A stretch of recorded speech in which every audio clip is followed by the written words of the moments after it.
یادی شاعیرێکی مەزنە و هەروەها لەگەڵ ئەوژا شێوەکارێکمان لەگەڵا ئابێت و لە ستۆدیۆیە تابلۆکانی نمایشەکات گفتوگۆ ئەەکەین سەبارەت بە تابلۆکانی یادی شاعیرێکی مەزنە ئەمڕۆ باز لە شاعیرێکی مەزنەکەین باز لە هەست و ڕۆحە مەزنەکەی ئەەکەین باز لە شاعیرێکەکەین کە بەردەوام هەڵوێستی هەبوو هەرگیز بێدەنگ نەبووە لە ئاست هەر نادادیە کە کرابێت بەرامبەر بە میلەتی کورد و ئەو شاعیرە مەزنەش مامۆستا شێرکۆ بێکەسە کە ئەمڕۆ 10 ساڵ تێپەڕ دەبێت بەسەر کۆچی دوایی ئەو شاعیرە مەزنەیە مامۆستا شێرکۆ بێکەس شاعیری نیشتیمان شاعیری ئازادی شاعیری کیمیا باران و ئەنفال و هەڵەبجە شاعیری ئاوارەیی شاعیری منداڵانی هەژار شاعیری ئازادی و هەروەها شاعیری شۆڕش ئەمڕۆ گفتوگۆیەک دەکەین سەبارەت بەو شاعیرە مەزنە لەگەڵ زۆر بەڕێز کامەران سوبحان نووسەر مامۆستا کامەران فەرموو بەخێر بێ مامۆستاگیان سەرچاو بەیانی بەڕێزە بانی باش بەخێر بێ بەسەر چاو خێر بێ تکایە بەخێر بێ مامۆستاگیان سەرچاو مامۆستا کامەران سوبحان وەک نووسەر و لێکۆڵەر ئەمڕۆ گفتوگۆیەکەین سەبارەت بە مامۆستا شێرکۆ بێکەس ئەمڕۆ 10 ساڵ تێپەڕ دەبێ بەسەر ژیان ئاوایی ئەو شاعیرە مەزنەیە تێڕوانینی بەڕێزت لەسەر مامۆستا شێرکۆ بێکەس چییە؟ بانیتان باش بانی بینەرە بەڕێزەکانتان باش سوپاس بۆ میوانداریکردنتان لە ساڵیاتی 10 ساڵ کۆچی دوایی شاعری گەورەی کورد شێرکۆ بێکەس سڵاو لە ڕۆحی پاشی و سڵاو لە تەمەن و کەڵەگەتی ئەدەب و شێعر و جوانی لە ڕاستیان ڕەنگە بۆ هەر کەسێک لە بە کوردی بخوێنێتەوە بنووسێت شێرکۆ بێکەس ناوێکی دیار و شاعریکی گەورە بوو بێ بە ڕەنگە بۆ من دوو ئەوە نەبێت بۆ پێی کە من جگە لەوەی کە وەکو شاعریکی گەورە وەکو خوێنەرێکی بەردەوامی ئەو 12 ساڵ بەیەکەوە لە دەستگایەکە کارمان کردووە و لەو دەستگایش ڕاستەخۆ ئیشمان پێوەست بە بەیەکەوە بۆ من یعنی شێرکۆ بێکەس دووجار شاعریکی گەورەیە دووجار مرۆڤێکی گەورەیەوە دووجار کەسێکە کە لە یادەوری ماوەتەوە و من هەموو جارێکە باسی کاک شێرکۆ ئەکرێتەوە ناوی کاک شێرکۆ بێت من دوو کاک شێرکۆ بینم شێرکۆ بێکەسێکەوە شاعیرێکە موڵکی نەتەوایەتیە و موڵکی نەتەوەیەکە و موڵکی ئەدەبی نەتەوەیەکە دووەمیشان کەسێکە من بۆ خۆم یادەوەی ڕۆژانم هەبوو بەرکەوتنم هەبوو لە دەستگای سەردەم لەگەڵیا و ئیشم لەگەڵا کردووە ئەمە ژوای کردووە بۆ من ڕەنگەی جیالێکی تر و جیاواز لە خەڵکی تر یعنی یادەوەریم زیاتر بێت و زیاتر کاریگەر بم بۆ مردنی شتێکە لە ڕاستیە نەک بۆ شێرکۆ بێکەس کە شاعریکی بۆ هەمومان ڕەنگە تاکە شتێکی بێوەکو خۆشی ئاماژەی پێ یەکسانە بۆ هەموو مرۆڤەکان بەڵام دوور و نزیکی کەوتووە لە ڕاستیە بۆ شێرکۆش ڕەنگە مەرگی شێرکۆ بێکەس مەرجێک بوو بێت زۆر بەمانی تووشی شۆک کردی بێتەوە زۆر بەمانی وەساند بێت و زۆر لەحزات هەیە لای ئێمە لەم کۆمەڵگایە تەنانەت دوێنێ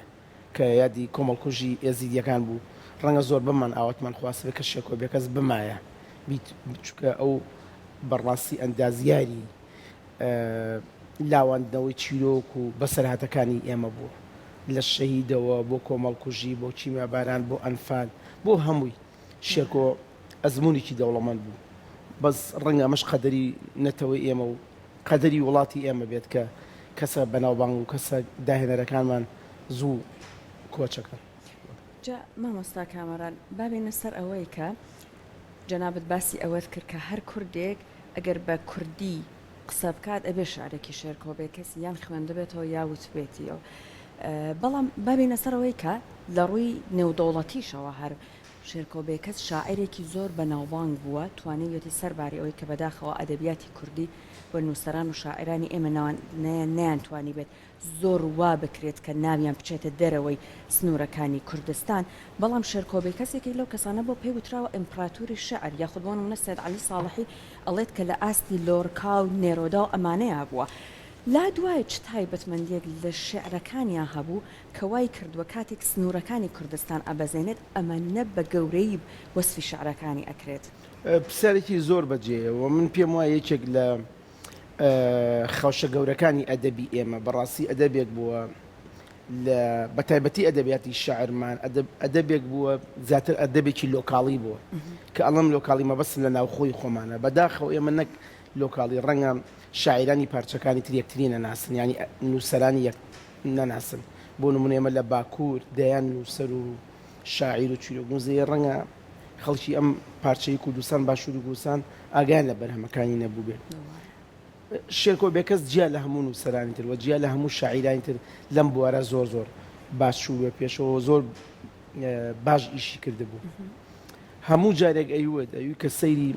ئەدەبیات و سەیری شعری وڵاتانی تراگەم اینجا ئەزانم ئێمە خۆمان لە ئاستێکی چەند بەداخەوە نزمای هۆکەی چی بوو هۆکەی ئەو بوو لە ڕاستی ئێمە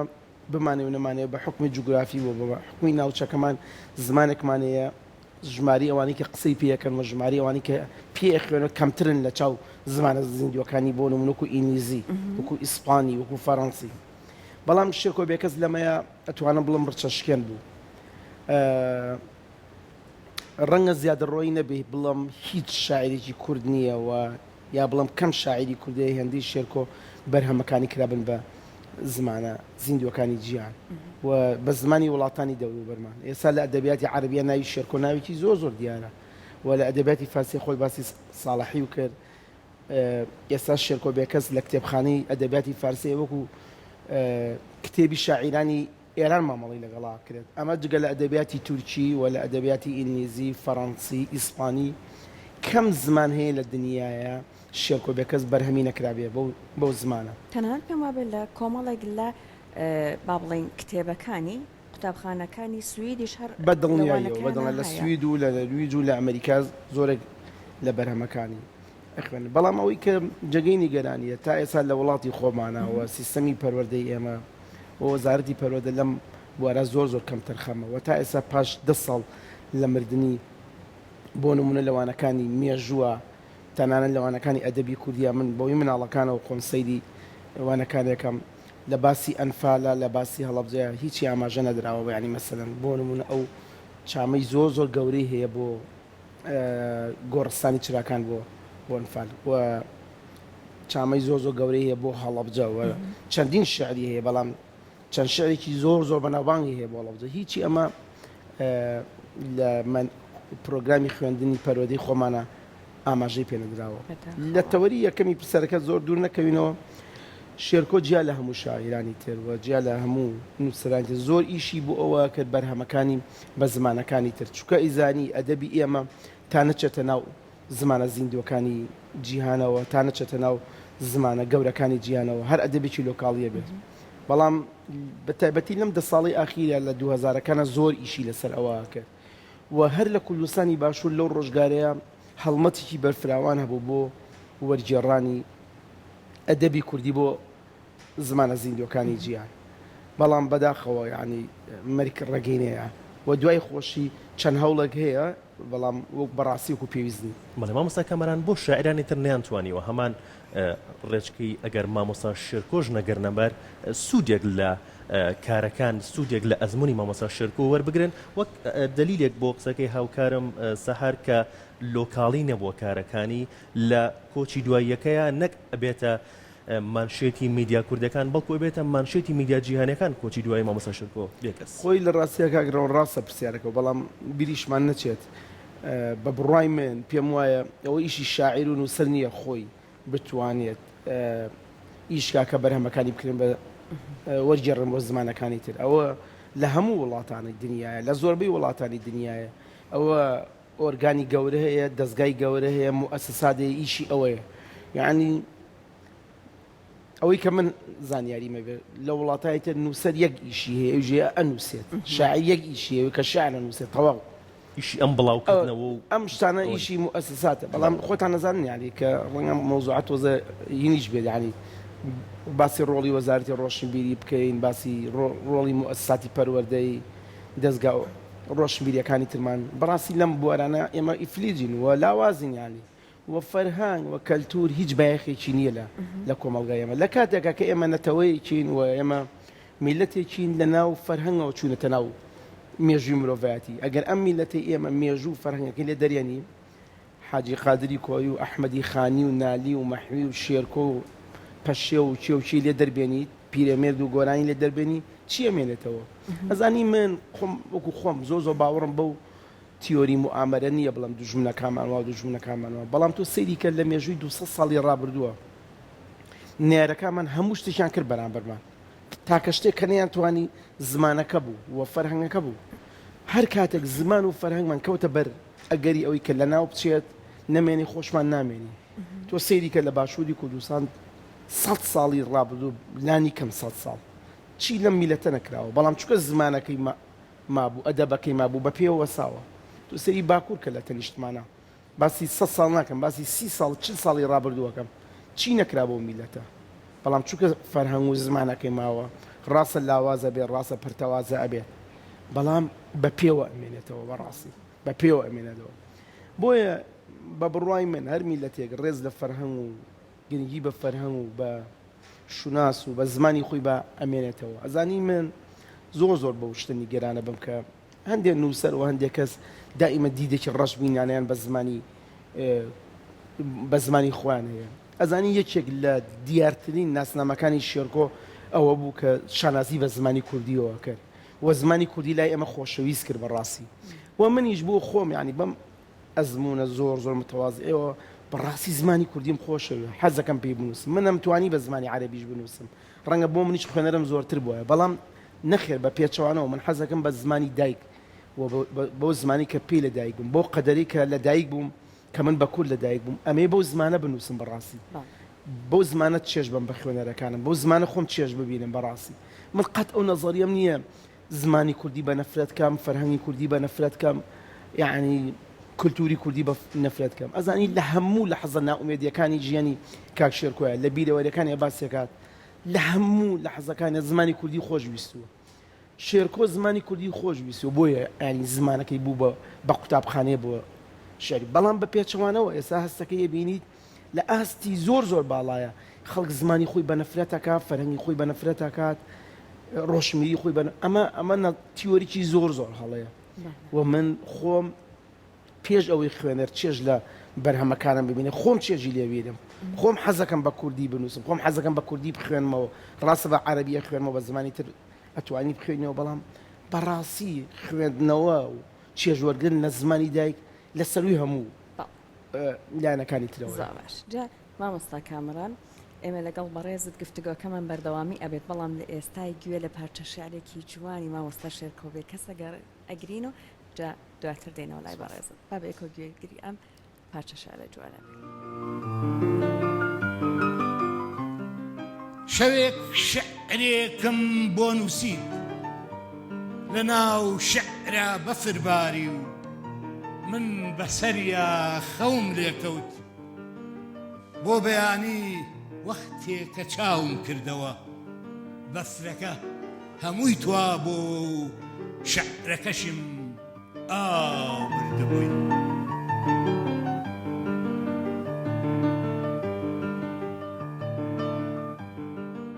کاتێکە گوێمان لە شعرەکانی مامۆستا شێرکۆبێ کەسەوە بێت تێگەین کە چەند جوانە و لەگەڵ یا کاتێکە بە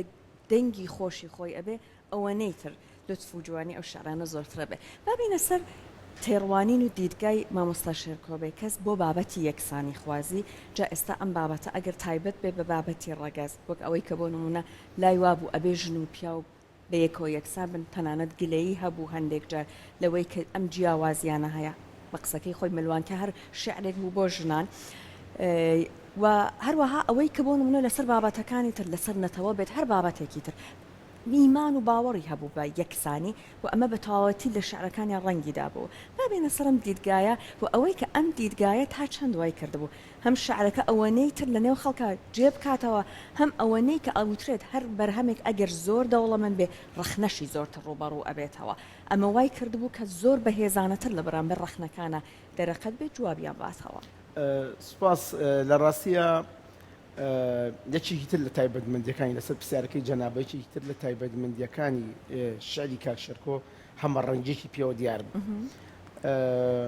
پێم وابێت لەم ماوەیە بوو خوێندکارێک ماستەری خوێندبوو لەسەر بوارە جیاوازەکانی شعری شێرکۆ بێ کەس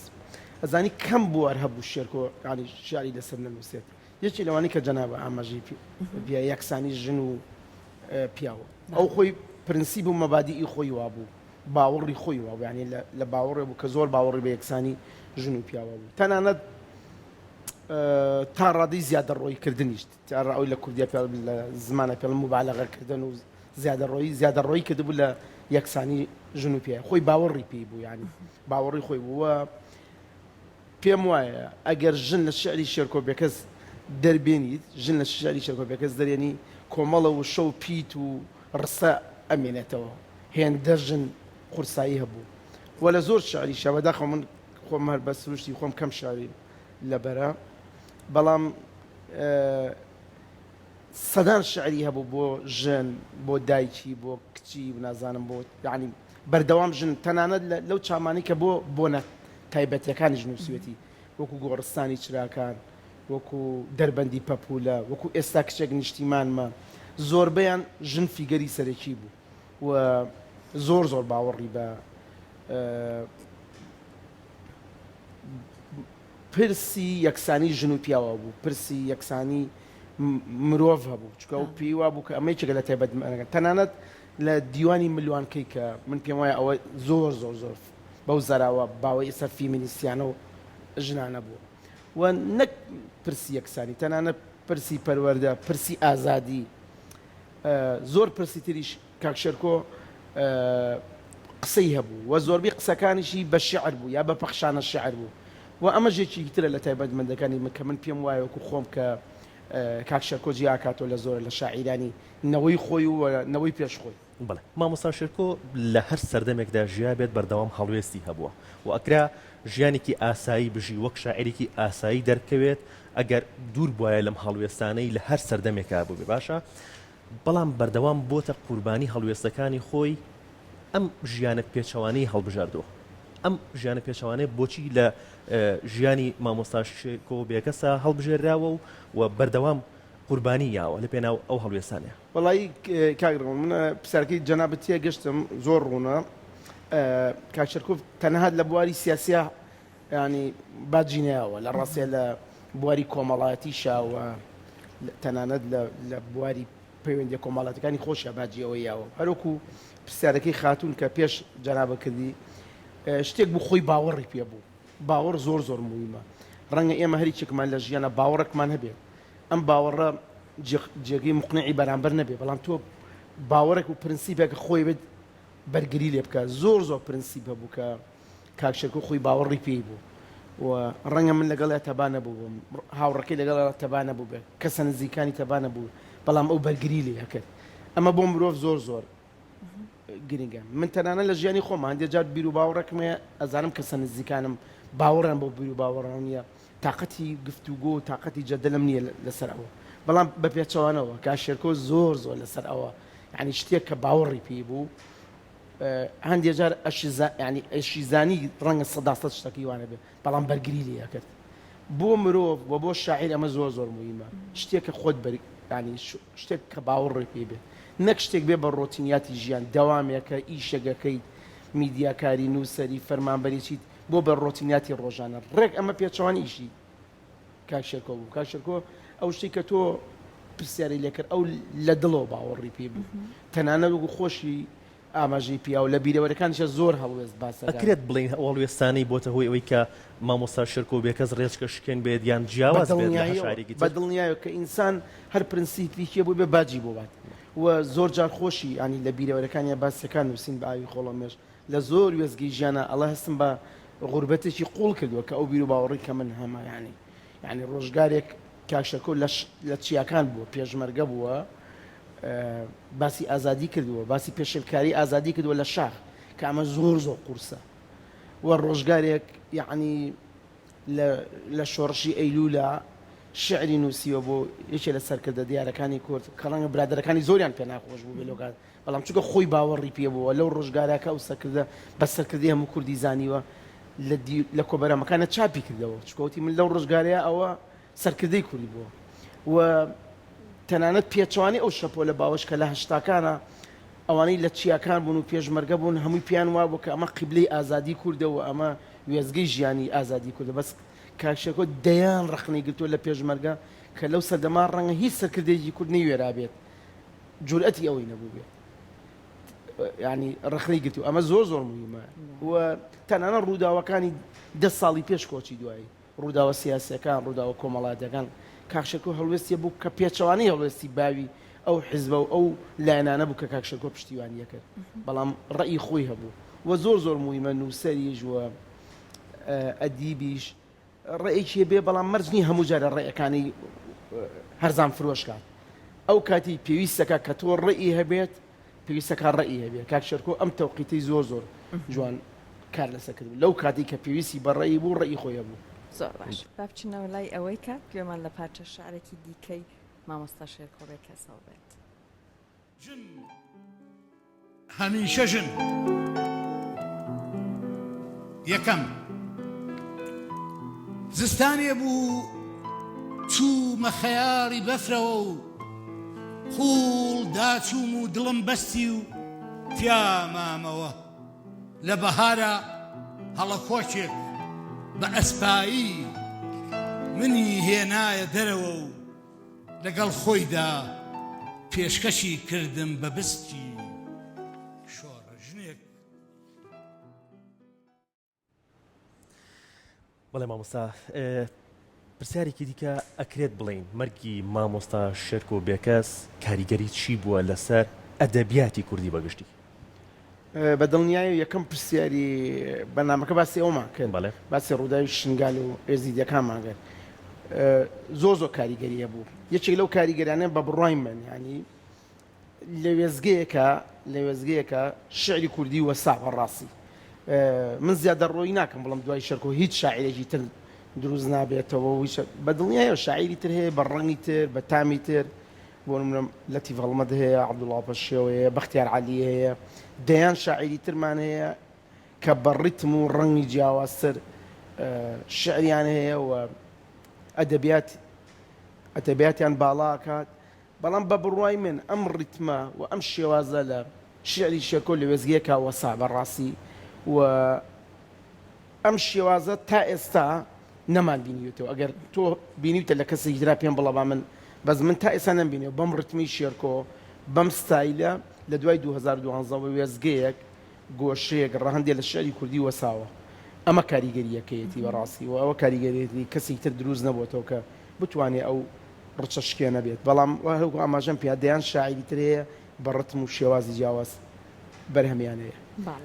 مامۆستا کامەران جارێک هاوڕێکمان بەتەما بوو فێری زمانی کوردی بێت کورد نەبوو وتیان ئەگەرەتەوێت فێری زمانێکی کوردی پاراوی ڕەسەن بیت ڕۆگوێ لە شارەکانی مامۆستا شێرکۆ بێ کەس بگرا ئەم ڕێنمایە لە ڕاستیە تەنیا مەبەستی ئەو کەسە کە ڕێنمایەکەی بۆ کرد ئەوە بوو کە ئێمە ئەگەر لە کوردیا بتوانین یەکێک لەو کەسانە کە خزمەتێکی زۆری بە زمانی کوردی کردووە بە زمانی کوردی و شێوەزارەکانی کوردی لە هەر چوارپارچەکە مامۆستا شێرکۆ بووە پێم خۆشە بەڕێزت باس لەسەر ئەوە بکەیت کە بە حکمی هەر بەرکەوتن و هاوڕێتیت لەگەڵ بەڕێزیانە تا چەند ئەدبینی کە بە خەمی ئەوەیە لە هەر چوارپارچەکەەوە وشەکان کۆبکاتەوە چونکە بەردەوامەوترێت بۆ نمونە هەمبانە بۆرینە بەدەستیەوە بووە وەکو خۆت چیت بەدی کردبوو من پرسیارێکی زۆر جوانە من ئەگەر سەرنج بە زۆربەی دیوانەکانی ناڵم هەمووی بەس بە تایبەتی ئەمانی ئەخیری لە ئەخیرە فەرهەنگۆچێکی بۆ کردبوو فەرهەنگۆ ینی وشەی کوردی ئەزانی شتێک ڕەنگە لە بەنامەکە بمان باتە دەرەوە بەڵام هەر ڕەبتی بە پەیوەستە بە پرسیارەکەی بەڕێستەوە کاک شێرکۆ زۆر گرنگی بە زمانی کوردیە بە زاراوی کوردیەیە تەنانەت بە ناوی کوردیە من بیرم میاد یەکێک لە تایبەتمەندەکانی کاک شێرکۆ کە ڕەنگەمە بەلای خەڵکەوە زۆر بەلای جەنابتان و بینەرەکان بەڕێستانە زۆر سەی بێت زۆرێ لەو کەسانی کە مناڵیانە بوو خانمانی کە مناڵی تازە کۆرپیان نەدایکە بوو یا خێزان مناڵیانە بوو داوایان لە کاک شێرکۆوە کرد ناویان بۆ نووسێ ناوی مناڵ جا ئەو بێگومان ناوەکان هەمووی کوردی بوو من خۆم ئەو ساڵی کە یەکەم مناڵمان بوو پێم وتم کاک شێرکۆ وەڵام مناڵمانە بێ و ناوی مناڵم پێ بڵە وتی کوڕێ یا کچ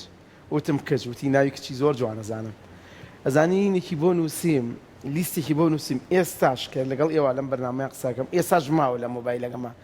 کە خەڵکێک یا لە تۆڕە کۆمەڵاتەکان ئەی ناسم تەلەفۆنێکاڵێ کچمانە بێ ناو ئەو ناوانی بۆنێ کرد ناوەکان هەنێکی لێبزانی بەڵێ ناوەکان هەنێکی ئەگەر وەڵای زۆر ناوەکان زۆبی ئیساب مەسەن بۆ کچەکەم ناوی بارینە کچەکەترم ناوی بەرینە بەرین ینی بەخشندەی مەسەلەن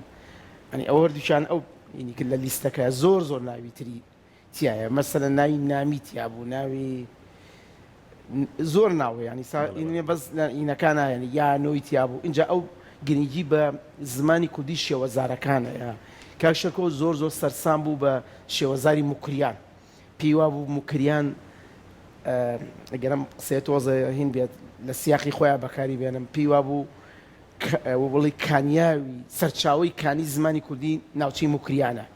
بۆیە کاکشەکۆ زۆر سەرسام بوو بەزارە ناوەکان زۆرن لە ڕاستیەوە من ڕەنگە دوای خۆشی ینی بە ڕەحمەت بیا بێتم بە دەیان کەس و سەدان کەس کە ئەم ناوانە بۆ ناوی کوڕیش اینجا زۆربەی ناوەکانیش چی بوون ناوی کانی ناوی چیاکان ناوی دۆڵەکان هەمووی بە شێوەزاری ئەوە جا من پێمەوە دەموت کاکشەکۆ ئەوە یانجایی ئەوە لە ناوچەی ئامەد بەکارێت ئەوە لە ناوچەی ئاگرین بەکارێت ئەوە لە ئامودا بەکارێت ئەمە ئاخر کاکشەکۆ خەڵ لێرە لە هەورامان لە گەرمیان ئەو شتە نازانی کاکە بێ فێر بێت ئەبێ فێر بێت کاکشەکۆیکی لەو شتانەی تریشی زۆر گرنگی بۆ زاراوانەیە کە هاوبەشن لە نێوان بەشەکانی کوردستان مەسەن ئەو ئەیود با پەرتوو بەکار بێ پەرتوو خەڵکە زانێت کە لێرە کتێبە ئەگەر بڵی پەرتوو خەڵکێک خوێنەرێک لە سنە ئەزانێت کتێبە لە ئامۆدا ئەزانێت لە دێرسیم ئەزانێت یعنی زۆر گرنگی بە ئەو زارا و شانەیە کە هاوبەشن لە نێوان کوردە زۆر ناوی تریژە بوو ینی لە ڕاستیە کە ئێستا بیرم نایەت کە بۆی پێشنیارەکەدم من جارێکیان بیرم میاد کتێبێکم دەرچوو بوو ینی چاپ بوو کە نوسخەکەی بینی بانگی کردم وتی کاکە ئەم مانشێتە زۆر غەڵاتە ئای ناوی ئینەکە وتم بۆ وتی کاکە ئەمە عەرەبیە وتم ئاخر کاکشەکۆ زۆر بەکار هاتووە و لە وتی کاکەوە لە کوردیە 1 2 3 4 5 وتی ئەم شانە بۆ ناوی کتێبەکە هەم مۆسیقی خۆشترە هەم کوردیترە هەم زووتریش لە زاکیری خەڵکامێتەوە بەس ئەم ناوە عەرەبیەت چییە ینی داوناوە ینی زۆر لەوە هینیە بوو ینی لە قسەکردنی شاگرنگی بە زمانی لە قسەکردنی تەنان لە نامەکانی شەکە ئینوسی سید ینی سەرنج بن ینی کوردێکی زۆر پارا بوو وە زاراوی زۆر بەکارێنە هەندێک تۆ نەتەزانی چییە بەڵام زاراوی ناوچەیەکی تری کوردستان بوو بەڵێ پێکەوە پارچەیە کۆنراوی دیکەمان ئامادەیە هەر بەدەنگی مامۆستا شێرکۆ بێکەس پێکەوە گوێگرێ بین و بینەریە بین هەردوو شێنوان پێوتم ئەبوو لە نێوان هۆنراوە و ئەو ژنەدا من یەکێکیان هەڵبژێرم بە شەعرم وت من ناچارم هەر ئەو ژنە هەڵبژێرم و بۆ لەمە و دوا تۆ نانووسم شەعر ڕۆشت و ژن مایەوە بەڵام وەختێک کە ئەو شۆخە هاتە ناو ژووری دیدەوە بەرامبەر ڕۆحم ڕاوەستا بەبێ ئەوەی پێ بزانێ خۆیشی بوو بە قەسیدە بەڵای لەگەڵتان بەردەوامین مامۆستا کامەران لە دوو بەرگە نامەکانی مامۆستا شێرکۆ کۆ کردوێتەوە و پێمان بڵیت ئەوەی ئاگادار بین لە ئێستاە خەریکی بەرگی سێمی کتێبەکەیت لە ڕاستیە من پێش مردنی پێش ماوەیەک 6 مانگی پێش مردنەکەی ڕۆژە بانگی کردم وتی تۆ هیچ زانیاری لەسەر ئەدەبیاتی نامە هەیە منیش هەندێک قسەم کردم بەڵێ ئەو شتەمەیە و کاک ڕەوفیش دانیشت بوو ینی کاک ڕەوف بێگەرد پێم وایە سۆزان خانیش سۆزان جەمال لە دەستگای سەردەمەوە دانیشت بوو وتم بەڵێ هەندێک شارەزایی مێوە باسی هەندێ نامەم بۆ کرد مەسەن تازە کتێبێک دەرچوو بوو نامەکانی نێوان چیخۆف و ئۆلگا کنیپەر چیخۆف و عاشقەکەی کرابوو بە کوردی کتێبێکی زۆر تایبەت بوو وتی لە ئەدەبیاتی کوردیە باسی هەندێک نامەم بۆ کرد لە ئەدەبیاتی کوردیە وتی نا ئەو زانیارانی تۆ کورت و دیاری کراون بەس من شتی پێڵە متر باسی کرد وتی لە ئەدەبیاتی دنیای ئیسا چۆن شعر ژانرێکی ئەساسیە چۆن ڕۆمان چۆن چیرۆک نامەش زۆر گرنگیان نامە بەتایبەتی ئەو کاتە بە منی ودوتی دنیا بەرەو سەردەمی دیجیتاڵەچێت وشە کەمتر باخێمێنێت و وەراق لاپەڕە کەمتر باخێم من ئەمەوێت نامەکانی خۆم کۆ بکەمەوە لێرە یە قەوسی بچووک کاک شێرکۆ ئێمە کە لە دەستگای سەدەمیشمانە کرد تەلەفۆن هەبوو لە بینمانە توانی بە تەلەفۆن زۆر شتی پێ بڵێ یایتوانی بە سکرتێرەکەی بڵە فلانش بەڵام هەمووی بەنووسین بوو من دەیان نامی بچووکی ڕۆژانم لایە ڕۆژان نامی بۆ نادوم کامەران ئەو شتەوە فلان کەزە و نەک بۆ من ینی بۆ برادەرەکانی تر ئەوانەش من ژێر بە سوتفە هەڵم گرت بوو لە شوێنی ئیشەکەم ئیتر پێم وتم وەڵا شتێکی باشەوتی وەڵام من هەندێک نامەم هەیە ئەو نامانی کە من نردومە بۆ خەڵکو ئەوانشی کە بۆم هاتووە بەس من زیاتر بەو نامانە گرنگجێم کە خۆم نردومە نوسخەیەکم هەڵگرتووە حەز دەکەم ئەو نامانە بپارێزن و بیکەین بە کتێب دەوتم باشەوتی هەندێک نامەم هەیە لێرە لامە لە سلێمان هەندێک ژێ لە سویدە کە ڕۆشتمم سەفرە بۆ تێرم جامتاژی پشوکی پێ بوو دەریێنە نامەکانی یا پێمتی لە ماڵەوە سەیری کە بیخوێنەرەوە کۆنە نامانە هەفتاکانە نەندێکی هەشتێک تێنەگەشتی پێم بڵێ وتم چی لێ بکەم وتی دەستکە بە تایبکردن و ئەو شتانە ئەوەی کە بینیم بێت لەو نامانە نامەیەکیان بوو بۆ ئەحمەدەردی شاعیر نووسی بووی نامەیەکیان بۆ مام جەلال بوو نامەیەکیان بۆ کاک نەوشیروان بوو هەرسێکیان ڕۆحیان شاد بێ مردوون و کاک شەرکۆژ ڕۆحی شاد بێ ئەوەی مهم بوو تەنانەت ئەوەی مام جەلانیش ئەوەی کاک نەوشیروانیش کە ئەمە دوو کەسایەتی سیاسین نامەکە ئەدەبی بوو ئەوەی کاک نەوشیروان باسی قۆناغانی شعری کوردی ئەکات ئەوەی مام جەلالیش باسی مام جەلال پسەی لێ کردبوو لەسەر شعرێکی جەواهیری ئەمیش باسی کردبوو ئیتر من لەگەڵ کۆمەڵە نامەی تریش بۆ کۆمەڵە کەسایەتی وێچێک لەوانە بۆ دکتۆر عەیزەدین مستەفا ڕەسوڵ بۆ فواد حەمەمین ئاغا بۆ کۆمەڵە ینی بیرم نەماوە نامەکان دەستم پێ کرد ئیتر پێمەوت ئەمە چییە ئەو شێت دەرنەچوو ئەوە هەمووی پێوتم دوای ئەوە هەندێک نامەی تریە پێم ینی خۆناکان هاتە هەشتاکان و بۆ هەندێک کەسایەتی و ئەدی ئەوانە ئیتر بەسەر ئەمە کۆچی دوایی کرد کاکشێرکۆ کە کۆچی دوایی کرد ئەوەی کە دەستم کەوت بەرگی یەکەم بە ناوی تافگەی وشە و هەڵوێست نامەکانی چاپ کرد پاشبەندی نامەکانی دەستنووسەکانم دانا ئەوان تێشم تایپ کردەوە دەنگدانەوەیکی باشی هەبوو و خەڵکیی زۆر خەڵک شێرکۆ وەکو شاعیرە گەناسێ و بیرەوەرەکانی خوێندوێتەوە ئەوەندێ چاو پێکەوتن بەزەمە بۆعدێکی جیاوازی کاکشێرکۆ بوو ینی هەندێک شتی تیا بوو کە خەڵک لە شعرەکانی دەستی ناکەوێت پاش مودەیەکی تر بەرگی دووەمەم چاپ کرد زۆر بوون ینی بە هەمووی تقریبا 150 نامە بوو تر نامی درێژی تیا بوو نامی کورتی تیا بوو نامی تیا بوو بۆ نووسەر نامی تیا بوو بۆ کچ بۆ ژن بۆ سیاسی بۆ خەڵکی کۆمەڵایەتی ڕفیقی خۆ ینی هەمە ڕەنگ بوو ینی بۆ میدیاکار بۆ نووسەران بۆ ڕۆژان بۆ هەمووی تیا بوو کۆم کردو وەڵا پاش مودێتر تاقەتم نەما لە ڕاستیەوە وردە کەوتم بەشی سێم کوڕێکی برادرەمەیەک کاکاروان علی خیاد تەلەبی دکتۆرایە لە ئێران لە زانکۆی تاران ئەویشتی وەڵام من ژەندێک نامەی نووسەرانی کوردم لە ئێران چون کاکشێرکۆ پەیوەندیەکی زۆر بەهێزی لەگەڵ کوردی ڕۆژهەڵاتە هەبوو پێم وایە کەم شاعیر و نووسەر هەیە هەندە پەیوەندی لەگەڵ نووسەران و شاعیرانی ڕۆژهەڵاتە هەبوو ئیتر هەندێک نامەی ترم دەستکە و نامەی ژیلای حسێنی نامی بۆ کۆمەڵک عەتای نەهایی کۆمەڵە نووسەری تر بوو کە بۆی ناردەبوون ئەویشتی من کۆمەڵە نامی ترم کۆ کردێتەوە بڕیارمانە بەرجی یەکەم و دووەم و سێم ئەوی ژەندێ نامی تێکات لە ئێران هەر سێ بەرگەکە چابێ ئیتر ئیسا لە ئامادەسازی ئەوەی تر نازانم چاپە بێت چاپ نابێت و من پێم وایە ئەمە دیوێکە بۆ کەسانی کە بیانە شێرکۆ بێکەس بناسن ئەم دیوەی شێرکۆ بێکەس نامەکان تەنها نامەی ئاسایی ڕۆژانە نین بەڕاستی شتی زۆر تایبەتی تایکی ئیسا من هەمووی لە بیر نەماوە بەس نامی تایە بۆ کانی باسی هونەری کانیەکە نامی تایە مەسەلەن بۆ مامۆستا قەرەداغی باسی حەسەن زیرەک و باسی حەمە ساڵح دیلان ئەکات نامی تایە بۆ مەزەری خالقی زۆرە نامەکان زۆرن بیریشم نەماوە ئیسا لە ڕاستیە پێم وایە بایەخ و گرنگی خۆی هەیە بەو شەیەکە جەنابەت ئەڵێ لە ئێستاە هەر با بڕۆنەوە لای ئەوەی کە گوێمان لە پارچە شارێکی دیکەوە بێت بە دەنگی مامۆستا شێرکۆ بێکەس و لە ئێستا گوێگری ئەبین بێگومان چێژی لێ وەرەگرین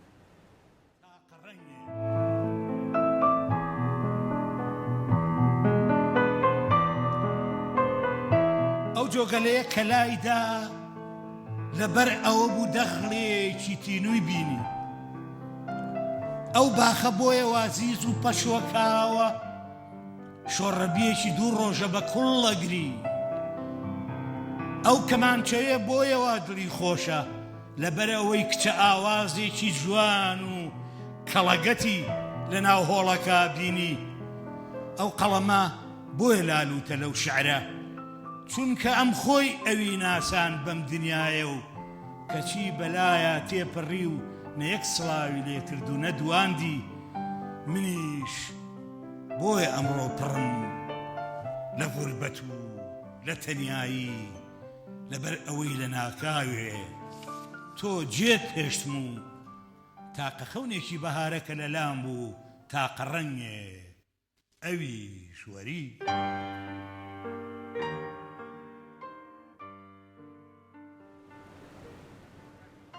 هەموو جارێکە گوێمان لە شعرەکانی مامۆستا شێرکۆبێکەسەوە بە ئاین بە ئەژنۆی خۆمان ئەڵێن بەداخەوە شاعرێکی وا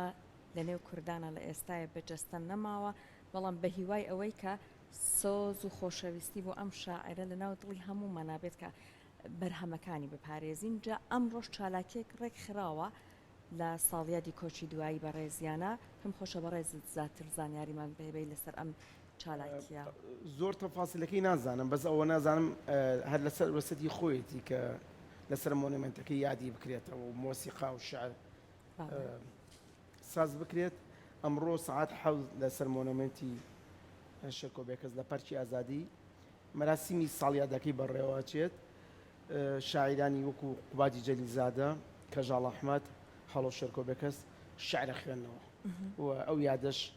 لەلایەن خوێنەران و لەلایەن هەوادارانی شاری شێرکۆبێکەسەوە ڕێک دەخرێت. بڵێ مامۆستا وەکو کۆتا پرسیار و بە دەرفەت ێزانم کە بەڕێزت لەگەڵ مامۆستا شێرکۆبێکەسا نزیک بوویت و وەکارت کردووە لەگەڵیا بە دەیان ساڵ شاعیران و نووسەران تا چەند هاتوونەتە لای مامۆستا شێرکۆبێکەس و سوودیان لە ئەزمموی مامۆستا شێرکۆبێکەس وەگرتووە و ئەگەر کتێبێکیان هەبوو بێ بۆ چاپکردن پێش چاپکردن هێناوێنێتە لای مامۆستا شێرکۆ تا تێبینی خۆی باد لەسەر ئەو کتێبانە. کاک شێرکۆبێکەس بەدەر لەوەی کە شاعریی گەورە و کە ئەو هیچ هینێکمان نییە لەسەرەوە خلافێکمان نییە لەسەر کە شاعریی گەورە بەشێکی لە ئیشەکەی وەکو جەنابیشتان نەزانن یەکەمین وەزیری ڕۆشنبیری حکومەت هێرێمی کوردستان بوو کە لە دامەزانی حکومەت هێرێمی کوردستانە یەکەم وەزیری ڕۆشنبیری بووە کە بێگومان ئەم وەزیفەیە جیاواز لە وەزیفەی شاعیر بوو هەر بەو بۆنەیەشەوە لە نامەکانیشیە هەندێ نامەی هەیە کە باسی قۆناغی ژیانی وەزارەتی ڕۆشنبیری ئەکات و گرفتەکان و کێشەکان و لەمپەرەکانی بەدەم کارکردنی وێزگەی دوایەوەی کاک شێرکۆ وێزگەی دەستگای دامەزانی دەستگای چاپ و پەخشی سەردەم بوو من یەکێک نیم لە دامەزێنرانی و من چەند ساڵ دوای دامەزاندن بەڵام ئەو برادرانی کە لەگەڵ یابوون بە تایبەتی برانی بەڕێزم کاگڕۆ و وێگەر دڵشاد عەبدوڵڵا ئازاد بەرزنجی کۆمەڵە لەو برادرانەی تریش دەستگای سەردەمیان دامەزان ئەمەش دیوێکی تری ئیشکردنی کاک شێرکۆ بوو لە ڕاستیە کاک شێرکۆ سەرۆکی دەستگای سەردەم بوو بەڵام سەرپەرشتیاری زنجیری کتێب زیاتر کاک ئازاد بەرزنجی بوو من خۆم باسی ئینی خۆمەکەم چەندین کتێبەمەیە